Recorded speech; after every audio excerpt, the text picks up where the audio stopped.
ಬಡ ಮಕ್ಕಳು ಕೂಡ ಇಂಗ್ಲಿಷ್ನಲ್ಲೇ ಕಲಿಬೇಕು ಅಂತ ಸರ್ಕಾರ ಆಂಗ್ಲ ಮಾಧ್ಯಮ ಶಾಲೆಗಳನ್ನು ಆರಂಭಿಸಿತ್ತು. ಸರ್ಕಾರದ ಉದ್ದೇಶವೇನೋ ಚೆನ್ನಾಗಿತ್ತು. ಆದರೆ ಸರ್ಕಾರದ ಮುಂದಾಲೋಚನೆ ಕೊರತೆಯಿಂದಾಗಿ ಇಂಗ್ಲಿಷ್ ಮೀಡಿಯಂನಲ್ಲಿ ಓದಿದ ವಿದ್ಯಾರ್ಥಿಗಳು ಈಗ ಅತಂತ್ರರಾಗಿದ್ದಾರೆ.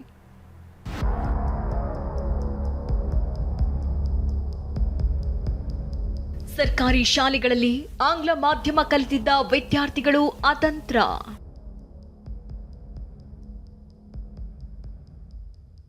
1,000 ಶಾಲೆಗಳ 30,000 ವಿದ್ಯಾರ್ಥಿಗಳಿಗೆ ಸಂಕಷ್ಟ.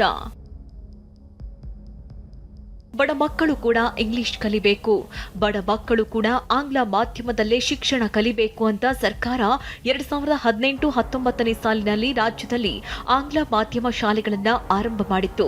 ರಾಜ್ಯದ 1,001 ಶಾಲೆಗಳಲ್ಲಿ 1ರಿಂದ 7ನೇ ತರಗತಿವರೆಗೆ ಆಂಗ್ಲ ಮಾಧ್ಯಮದಲ್ಲೇ ಶಿಕ್ಷಣ ಆರಂಭವಾಗಿತ್ತು. ಬೀದರ್ನಿಂದ ಬೆಂಗಳೂರಿನವರೆಗೆ 30,000 ವಿದ್ಯಾರ್ಥಿಗಳು ಆಂಗ್ಲ ಮಾಧ್ಯಮದಲ್ಲೇ ಶಿಕ್ಷಣ ಕಲಿತಿದ್ರು. ವಿದ್ಯಾರ್ಥಿಗಳು ಈಗ 7ನೇ ತರಗತಿ ಪಾಸ್ ಆಗಿದ್ದಾರೆ. ಆದರೆ 8ನೇ ತರಗತಿ ಸೇರಲು ಸರ್ಕಾರಿ ಆಂಗ್ಲ ಮಾಧ್ಯಮ ಶಾಲೆಗಳಿಲ್ಲ. ಹೀಗಾಗಿ ಆ ವಿದ್ಯಾರ್ಥಿಗಳು ಈಗ ದುಬಾರಿ ಹಣ ಕೊಟ್ಟು ಖಾಸಗಿ ಶಾಲೆ ಸೇರುವ ಅನಿವಾರ್ಯತೆ ಎದುರಾಗಿದೆ. ನಮ್ಮನ್ನ ನಡುನೀರಲ್ಲೇ ಕೈ ಬಿಡಬೇಡಿ ಅಂತ ವಿದ್ಯಾರ್ಥಿಗಳು ಸರ್ಕಾರಕ್ಕೆ ಮನವಿ ಮಾಡಿದ್ದಾರೆ. ಇಲ್ಲಿ ನಾವು ಫಸ್ಟ್ ಸ್ಟ್ಯಾಂಡರ್ಡ್ ಇಂದ 8th ಸ್ಟ್ಯಾಂಡರ್ಡ್ 7th ಸ್ಟ್ಯಾಂಡರ್ಡ್ ಮಟ್ಟ ಇಲ್ಲೇ ಕಲ್ತೀವಿ ಸರ್. ಈಗ ಇಲ್ಲಿ 8th ಸ್ಟ್ಯಾಂಡರ್ಡ್ ಆಗೋದಿಲ್ಲ ಅಂತಂದರೆ ಈಗ 2 ವಾರ ರಾತ್ ನಾವು ಹೋಗಾಕತ್ತೀವಿ ಸ್ಕೂಲಿಗೆ.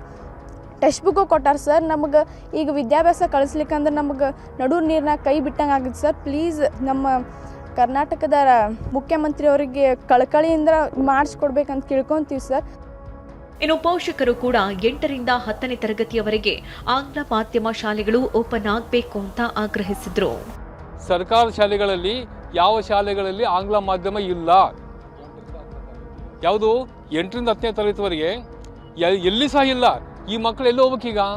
ಆಟೋಮೆಟಿಕ್ ಆಗ್ಬಿಟ್ಟು ಇದು ಪ್ರೈವೇಟ್ ಶಾಲೆಗಳಿಗೆ ಹೋಗ್ಬೇಕಾ ಅಥವಾ ದುಡ್ಡು ಕಟ್ಟಲಾರ್ದೇನೆ ಮನೆಯಲ್ಲಿ ಬೀಳ್ಬೇಕಾ? ಉದಾಹರಣೆಗೆ ಈಗ ನನ್ನ ಮಕ್ಕಳು ಕೂಡ ಇಬ್ಬರು ಕೂಡ ಇಲ್ಲಿ ಸರ್ಕಾರ ಶಾಲೆನ ಇಂಗ್ಲೀಷ್ ಮೀಡಿಯಮ್ನಲ್ಲಿ ಓದ್ತಾ ಇದ್ದಾರೆ. ಮುಂದೆ ಅವ್ರು ಎಲ್ಲಿ ಹೋಗ್ಬೇಕು? ಅವರು ದಯವಿಟ್ಟು ನಾನು ಸರ್ಕಾರಕ್ಕೆ ವಿನಂತಿ ಮಾಡಕತ್ತೀನಿ, ನೀವು ಯಾವುದೇ ಕಾರಣಕ್ಕೂ ಇದನ್ನು ಬಂದ್ ಮಾಡಕ್ಕೆ ಹೋಗ್ಬೇಡ್ರಿ. ಬಡತನದಿಂದ ಬಂದಂಥ ಮಕ್ಕಳು ಪ್ರೈವೇಟ್ ಸ್ಕೂಲಿಗೆ ಹಾಕ್ಲಿಕ್ಕೆ ಅವ್ರ ಅಷ್ಟು ಅನುಕೂಲ ಆಗಲ್ಲ.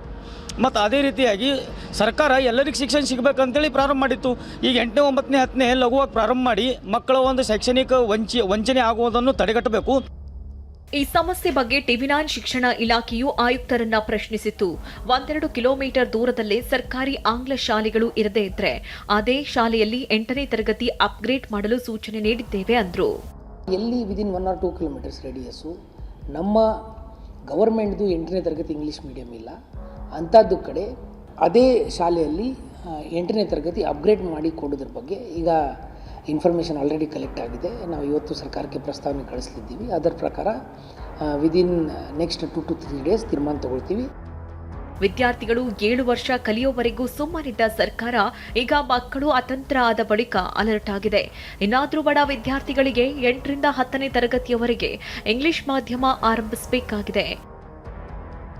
ವಿನಯ್ ಕುಮಾರ್ ಕಾಶಪ್ಪನವರ್, ಟಿವಿ9 ಬೆಂಗಳೂರು.